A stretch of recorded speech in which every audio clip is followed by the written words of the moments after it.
aside from what I had going on, I had to push it to the side, bro. That's when you know you in manhood for real. A lot of people don't got the emotional maturity, or a lot of men don't have the emotional maturity to say, man, let me push what I got to the side and go and deal with my people. You got some men be like, what you mean, man? And you know what I got going on, and man, I don't got time to be hugging and kissing you right now. No, yes you do. You got to.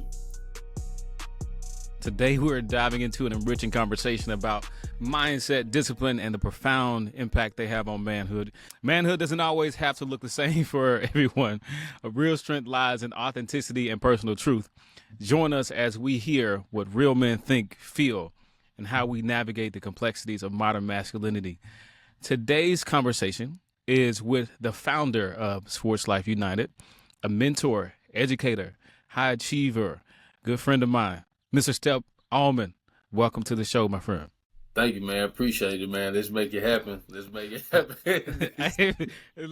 Let's make it happen a second time. Let's make it happen a second time. The first time was a trophy. Now let's see if we can get another trophy at the second time. Exactly. We gonna get it. So for those who are wondering what we're talking about, Step and I actually recorded this conversation before, but we had some technical difficulties, and I know it sounds a whole lot better than it did already. But either way, you don't really care about that. You came here to hear us have this conversation. So let's dive right into it. The most obvious question, Step, what does manhood mean to you? Man, it means a lot, man. But to sum it down, just being able to kind of like in my way, bro. Like especially being a father now, like I feel like dad is destiny.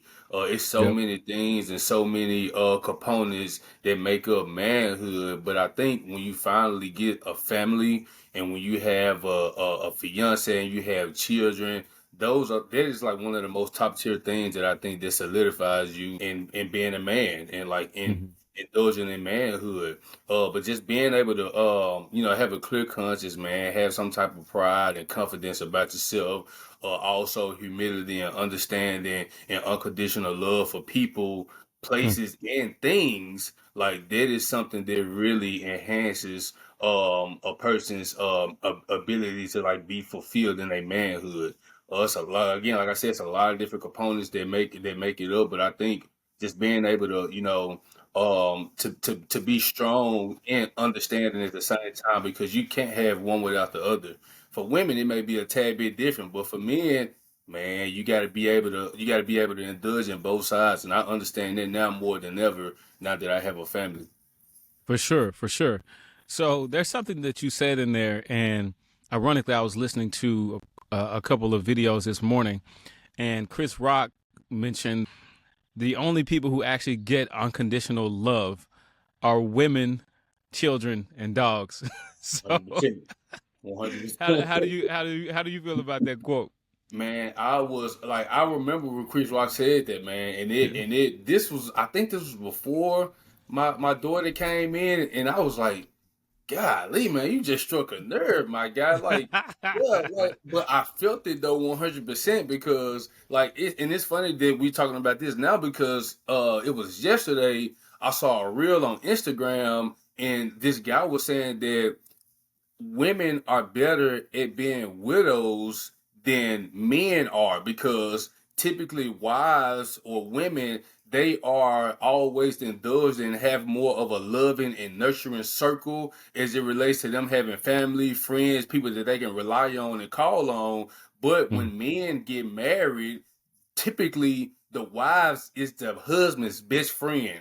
Like they Right. kind of pulls us away from our dog pound group or whatever you want to call it, and we cling to our wives, which rightfully so. That's what you're supposed to do. But it's just said that women live longer when the husband die versus husbands living longer when the wives die. Because when the wife died, we just sitting here on our lonesome one man wrecking crew and just looking around like, man, Yeah. what's going on, man? What are we gonna do? Blah blah blah. When wives, like, soon as something happened, just women in general, regardless if you're a wife or not, like Yeah. they always got their nurturing support, and they always got a core group of friends that they can rely on, just because of their feminism. And this women just connect more with each other. So I understand that 100%, man. And it's just like I realized that honestly, like when I was in high school at Central, and Sequoia was born, my little sister. She up here like, man, wait a minute, because my mom always wanted a daughter. So Yeah. it was my mom, me, and Stefan. So two Right. boys in the house. My mom, man, we getting all the love. Like we what? It's Mm. ain't no like we're good, man. Right. Sequoia came out the woodworks, man, and it was like, damn, I gotta buy my own shoes. I gotta get my That's own crazy. food. That's Like crazy. I got, and it's just like I Mm. felt this shift, and it was just like okay. But also there was a component that helped me kind of get more into like my like transition from teenage to adult years, and I was just like okay, all right, I understand what I have to do now as a man because single parent household, I'm the oldest sibling, but I'm really like dad at the same time too. Right. So I learned and I had to hop on it early, bro, as far as like, okay, all right, I see that this like the love won't be the same and it's perfectly fine. But I also realized that it's based off of like what you're doing and what you provide as a man as well as you continue to grow older. Tell me more about that. Man, it's one thing that I realized, bro, is that no matter as a man, no matter how emotional you get, no matter how down and out you get, no matter how things continue to go left when you want them to go right, at the end of the day, you always gotta reflect, realize what you need to do better, and then the next day you gotta put your boots back on, put your britches up, put your t-shirt on, you gotta go back out there and get to work again. I Yeah. don't know why it's like that. I didn't create that. This is just how it is. This is just Yeah. what it is. This is just the crown that God put on our head. This just what we gotta wear. But I realized that, bro, like no matter because like I had a situation that happened it was early this week. And I don't know if you said I put it on Instagram. I won't go into detail or anything about this. Something with my vehicle. And Yeah. like I realized like the whole day, bro, I was like out of whack. I'm like, man, like I'm in my feels, I'm being emotional, like I'm down and out. And I got great support from my lady. Of course, my daughter's gonna be my daughter. She's energetic, whatever. But I realized, Tim, that at the end of the day, my fiance just sitting here. We at the kitchen table eating dinner, and she's looking at me like, mm. And I'm like, what you for? She was like, I'm supposed to be your fiance. Like you ain't gave me a hug, a kiss all day, or anything Yeah. like that. And it clicked, bro. I said, Yeah. oh, like mind you, what I dealt with happened from that morning all the way through that day. I'm out of it, bro. Like I'm clocked out 100% mentally. Yeah. My Yeah. lady told me at the end of the day. Now, mind you, again, like I said, she was super supportive. Like we Hmm. talked a lot. She talked me through some things. We communicated. But at the end of the day, Tim, she looked me dead in my eyes and said, "How am I supposed to be your fiance and you ain't gave me a hug or kiss all day?" And it clicked. I said, what the Mm. fuck? I had to put everything I was feeling, my emotional state, me being down and out, me being pouty, I had to push that shit to the side, Tim. And I had to Yeah. go over to my lady, go over to my daughter, and talk to them and ask them questions about how their day was. Ask my Yep. daughter, how did her teacher treat her at school today? Did she have a conversation with her friends? Ask my fiance, how was work today? When you went out, did you need anything? Do you need me to do anything right now? Like aside from what I had going on. I had to Right. push it to the side, bro. And when you're able to, like, that's when you know you in manhood for real. Because a lot Yeah. of people can't decipher for that, and a lot of people don't got the emotional maturity, or a lot of men don't have the emotional maturity to say, man, let me push what I got to the side and go and deal with my people. You got some men Yeah. be like, what you mean, man? And you know what I got going on, and man, I don't got time to be hugging and kissing you right now. No, yes, you do. You got to. You Right. got to. Just got Right. to. So this when I realized, man, it was this, and I'm speaking from experience. I'm not speaking off Right. of what I seen and what I heard. This just happened to me this week. Yeah. So talk to me about emotional maturity because to your point, there's a lot of women who you hear to say men just are not mature Mm. and it comes down to like the emotional maturity, but there's also all these other areas of our lives where they say men are just simply not mature. So talk to me a Mm. little bit about what emotional maturity means to you.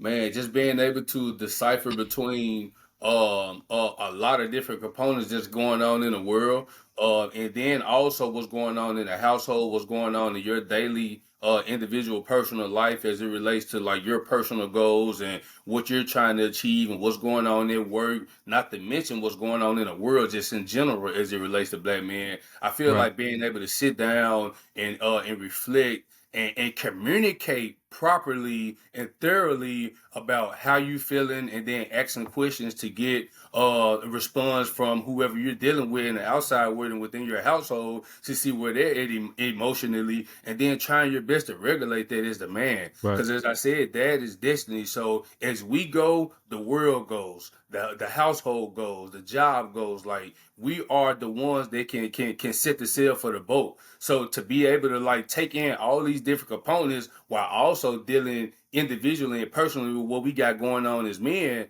like, I think that's a level of emotional maturity that you have to have in order to navigate in this lifetime, and to Yeah. just try to become successful as you can. Yeah.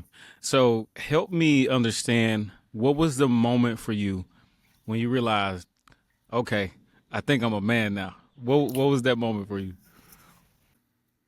I gotta say, when I had my daughter, bro, like, Yeah. and this is more recent. Like, I've had more things like go on like in the past where I'm like, okay, man, look, like, yeah, okay, I'm that guy now. Like, I'm like, I'm him. I'm the guy. But but I feel like more recently, I would say, like, when my daughter came into the world, this is when I finally realized, like, okay, bro, life is bigger than you. It's not just about you.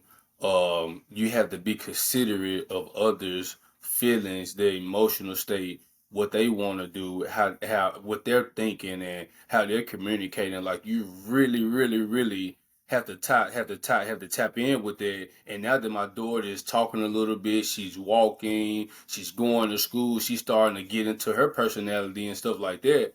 I'm like, all right, okay, yeah, like, I'm real deal a man now. Like, I'm a Yeah. father. Like, I've been a brother, I've been a cousin, and etc. And in most cases with that situation, it's like I've always gave off fatherly vibes as well. But I think Yeah. when my daughter came into the world, bro, that's when it finally clicked for real, for real. Like, Right. okay, because I started looking at life through a different lens. Like, I started looking at life through a timeline and through the eyes of my child. Because now I'm like, okay, my daughter's born. By the time she's 5, boom, we need to do this. We need to be Right. doing this, or this need to be happening. By the time she's 10, boom, that need to be happening. 15, like, I'm looking at life totally different. Right. So this when it finally clicked for me, and I was like, all right, bro, it's time to rock and roll. Like, you're a man now. Like, you're that man. You're a father. Let's get it together. Yeah. So walk me through the process of when you became the father. Like, how did the way you operated as a man change? It changed tremendously, bro. Like, and again, like I said, me being younger, like being the oldest sibling in the household, and then like being the middle sibling out of all of my siblings, like, I've always gave off like that fatherly vibe. So I've Right. always been extremely responsible. Like, I didn't communicate as well, just like how granddad and them used to do back then. But Right. I was always like the rock of the family. I was always like the go-to person, the most level-headed person to Mm-hmm. talk to when everything is going on. Like, I'm the one that people will come to seek advice from, and like, I was always observant, always responsible and stuff like that. So I've been had the qualities and components in order to like just kind of like show off that manhood and the fatherly vibes. But I think again, like, when my daughter came into play, bro, like, I realized again, like, and that was one of the most things for me, because me growing up, once I finally kind of like got out of that adolescent stage into young adult, like, I started moving more towards like an individual way of life, because just like any other child or anything like that, or children, once they leave their bird nest, you see life a little different than how you seen it from how you was Right. raised with your parents. So I kind of went on this individual road to where I was like, all right, I got this utopia way of how I want life to be, how I think people should act. I want my house to look like this. I want to have this set up a certain way. I want to work this type of job. I want to do this. And it caused me to kind of like separate myself from a lot of my peers, a lot of my family members or whatnot like that, because I just kind of was going down this path where I was trying to figure myself out. But Mm-hmm. when I got back in a relationship with my fiance now, and when my daughter came into play, I realized that, hey, you can't be on no individual route. Yeah, Yeah. you can't, I mean, you can, but you gotta be considerate of other people in their process as well. And that goes back to the emotional maturity, being able to balance Right. things out. Like, you can still go on your individual path, but you better be communicating as much as you can. And that's where I change as well, because like I told you at the beginning, I wasn't communicating like that. I always was responsible, observing and stuff like that. But when my daughter came in, I got back in a relationship, it took me a while to kind of like flip over their communication coin and say, all right, bro, like, you can't just leave the house, or you can't just be gone all day and you only talk to your lady one time out the day, Yeah. and you ain't really letting her know what's going on. So this when they flip for me, man. I realized, like, all right, like, it be the two. I call it the two C's: considerate and communication. Like, you got to be considerate of people, Yep. of other people, especially when you're in a relationship with somebody, and you got to overly communicate. What's funny is I've always said the three C's: Well, consistency, communication, and compromise. woo, it's a whole Yeah. other, yeah. That's a, yeah. Those, let's start the five. Let's add my two and You're your right. three. We're gonna There you do, go. yeah, we're gonna do the five C's, because I mean, you need those things, bro. Like, you need those Yeah. things. Like you said, consistency as well. Because I would have spurts where I'm doing great. Yep. Communication is A1. And then my lady's like, just because you call me every day last week don't mean that you don't need to call me again this week. I'm like, man, what you want from a brother, man? I'm like, hey, don't forget when I didn't call you at all. Like, them 5 days, you need to be grateful for that. But yeah, Oh all of boy. those, man, compromise, because in compromising as well, I had to put what I was feeling to the side. And it's Yeah. like, yeah, regardless of like what you thinking and how you feeling, she's expressing 100% of what she needs from you or what she wants from you while y'all in a relationship. Bro, you Yep. need to do it. If that's somebody that you want to be with, you want to have a family with, man, look, you want to get married to this person, you in the same household, man, look, you got to compromise, dog. What's interesting is like even in hearing you say that, a lot of people can have their egos so wrapped up that they will try to push back a lot against something like that. Talk to me about the importance of letting go of ego so you can show up for the people that you love. Man, their pride, their ego, all of those things, man, is gonna lead you straight to destruction, bro. It may Yeah. be good at that moment, and it may feel as good to you. It may stroke your ego, it may make you feel like that, hey, you the big boss hog. But at the end of the day, you're probably gonna lose out, and it may not be a great loss. It may be a Yep. small loss. It may be but it's gonna be a loss at the end of the day, because nothing good's come from that, man. Nothing good really come from like having an excessive amount of ego and pride in certain situations, when you know Hmm. deep down inside that you need to compromise and be Right. considerate of people, like, because we know, bro. We know, but their ego and their pride is so strong to the point Yep. that where it overshadows your mind, and what you know that you should be doing is right.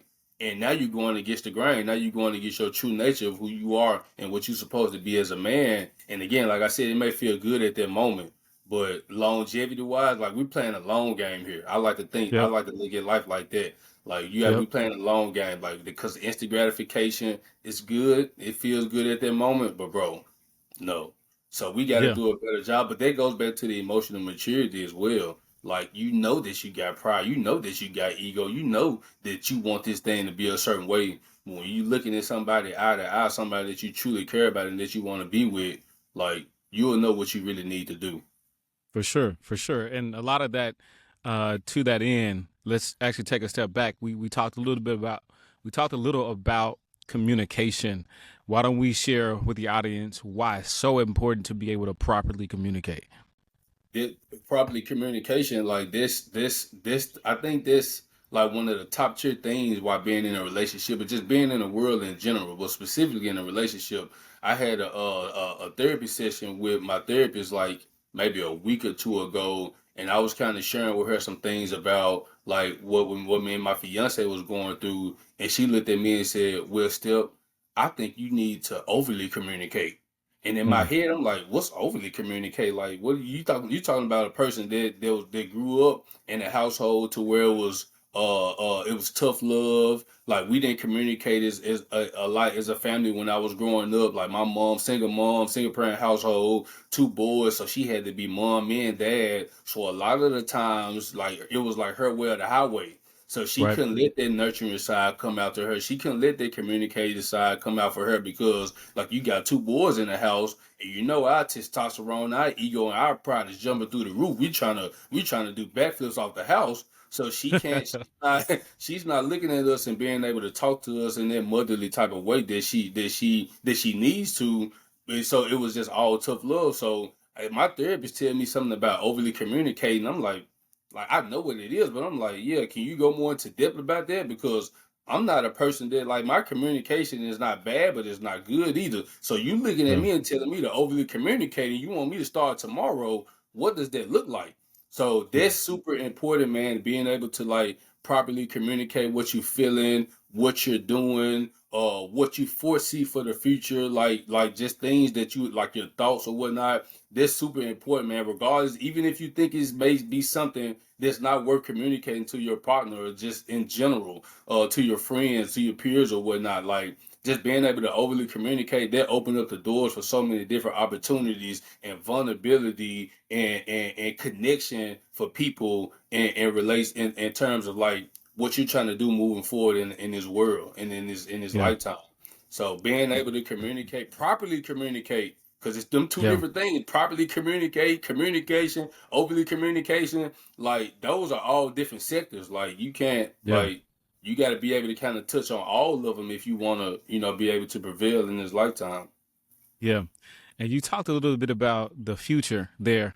Can you share why you feel like vision is important in your life as a man and Man, like how you work through your relationships?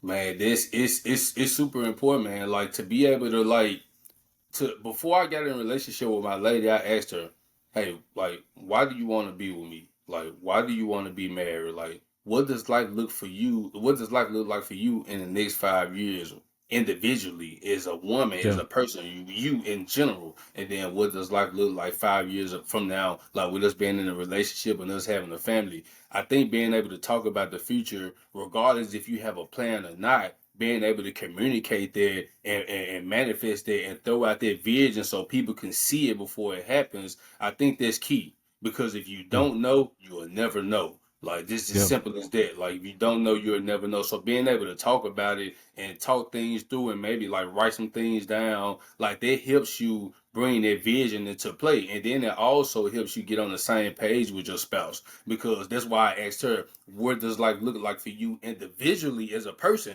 Because you got to consider what that person wants as well. There we go with that C Right. word. You got to consider what Yeah. that person wants as well, and then I tell her what life looked like for me 5 years individually and how I wanted to look like, and then we talk about how we wanted to look together as a relationship, as a family, and then we try to pull things from the individual side and put it in that family part. So Yeah. whatever that's congruent with what we want to do individually, not saying that you can't do what you want to do individually, but right now we're talking as in a family setting. So Yeah. okay, you want to do ABC, I want to do ABC. All right, now let's put, and it don't have to be all of them. What can we put in the pot right now for us to work on, then foresee in the near future that we can like start building on as in a relationship and as a family. So this For major, sure. bro. And this where the communication come in there because, like I said, if you don't know, you'll never know. And your Yeah. spouse won't always tell you what she's thinking is feeling, just like we won't always tell them what we're thinking and feeling. So to be able Mm-hmm. to sit down and have them tough conversations and ask them hard questions at the end of the night, especially if you if you eating dinner at the end of the night, you'll be so relieved, bro, because you got more Yeah. understanding. Yeah. Speaking of more understanding, I'm going to pivot here just a little bit. We've talked a lot about communication, but you're also an educator, you're a mentor, you're a coach. You have to communicate effectively in a lot of areas of your life. So talk to me about some of the challenges you face on that side of what you do in terms of education, mentorship, and coaching. Okay, let's just speak from the perspective of like working in the school. Like I'm on the high school level, so it's 9 through 12.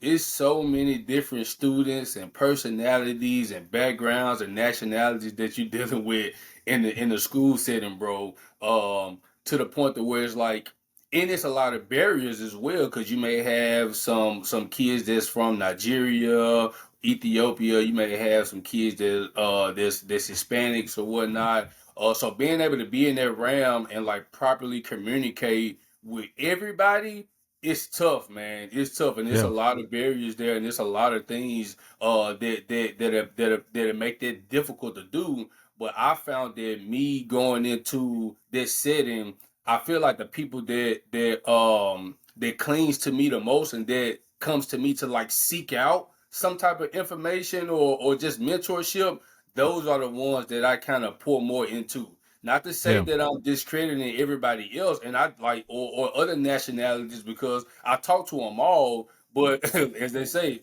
you go and seek, you will find. So Right. it's Right. Right. so while I'm in the school, I'm just one person. If I'm in a high school and Mm-hmm. there's 1,200 kids there, man, I can't impact and communicate and overly communicate with all 1,200 of those kids. So Right. me being a coach helps as well because now if I'm coaching girls basketball, I got 15 girls on the basketball team. Boom, there's 15 right there that I'm dealing with. Then I come and Yep. coach track.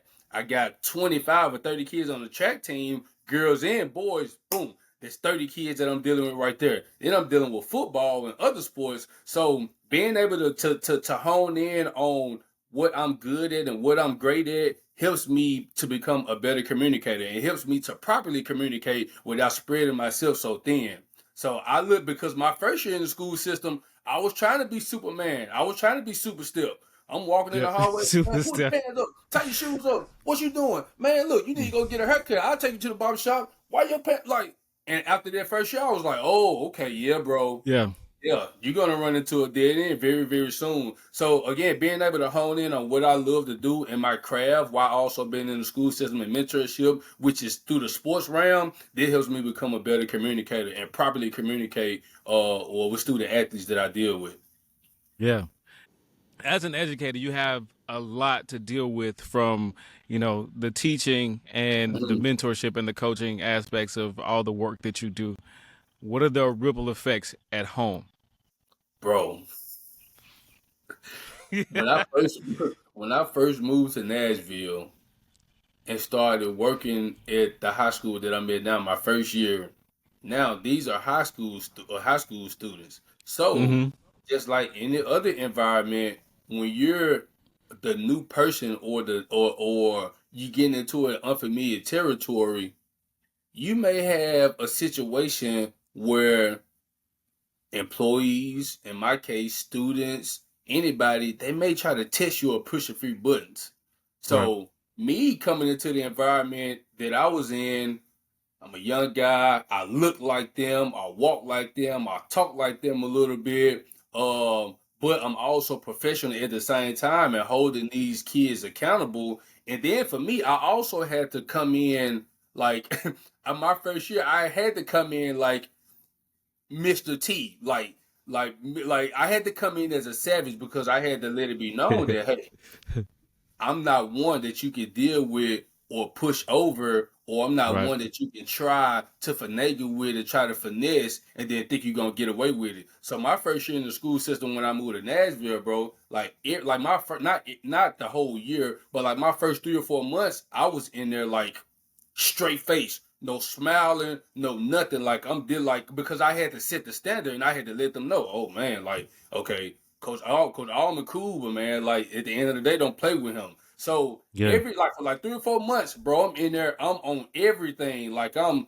like if kids are doing something they don't need to be doing, hey, what are y'all doing? Let's get to class, whatever. Yeah, you can't come in this classroom. Yeah, hey, why you been in the bathroom? You went to the restroom. You went to the restroom 4 times. Like you don't have to use it that much. Go back to class. Like so, I had a lot of situations and a lot of issues with some students where they're like, you knew who are you? I've been here. Like, what you mean telling me to do this? They let me do this all the time, blah, blah, blah. And I'm like, yeah, you can't do it today. You got to get to class. So I Yeah. do all of that at school. Not to mention, I'm coaching too my first year. So I'm dealing with them at school regular hours, and then I deal with them after school while I'm coaching.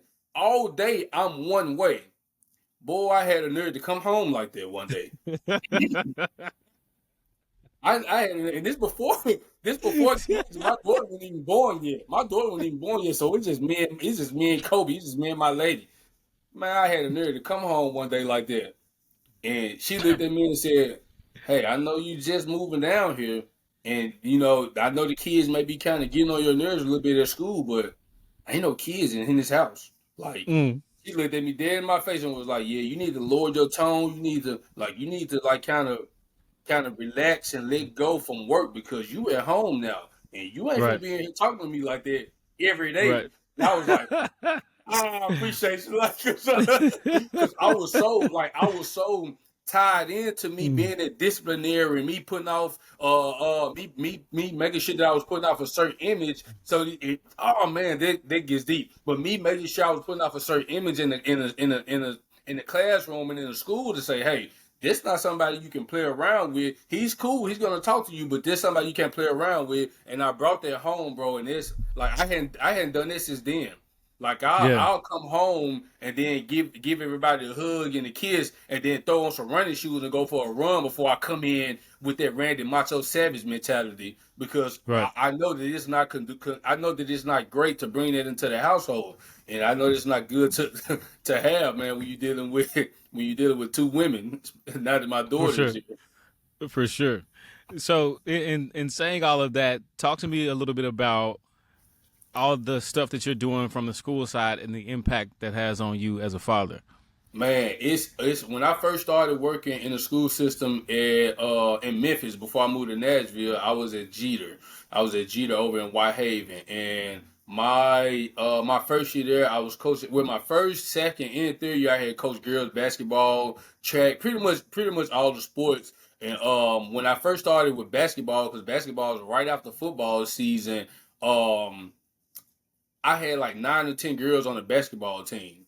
And I grew so close with those student athletes and I grew so close with the parents that it was that like it changed the way in my mentality on how I was dealing with the students. Like Yeah. it changed me so much to the point to where it was like, all right, like if you are the head coach and and around this time I'm trying to figure out what I want to do with my life as well. With my first year being in the school system, so I'm like, all right, if this is what you want to do, if you want to do sports related stuff, if you want to coach athletes, train athletes, deal with parents and stuff like that, man, it's certain like all of the ways that you were and how you was before at the beginning, like you're gonna have to change that. So me being Yeah. in the school system and working with kids, man, and then coaching, I realized that more that when I was coaching after school, there was more of a responsibility that I had, and it was all on me.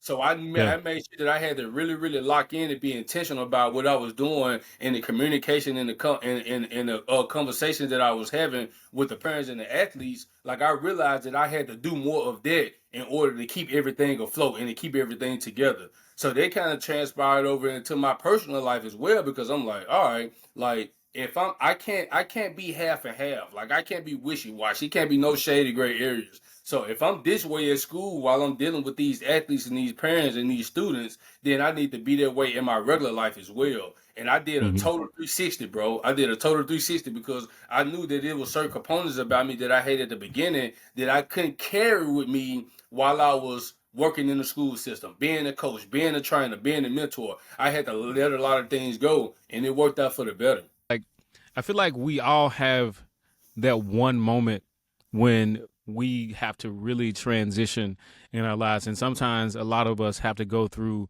some painful experiences to get there.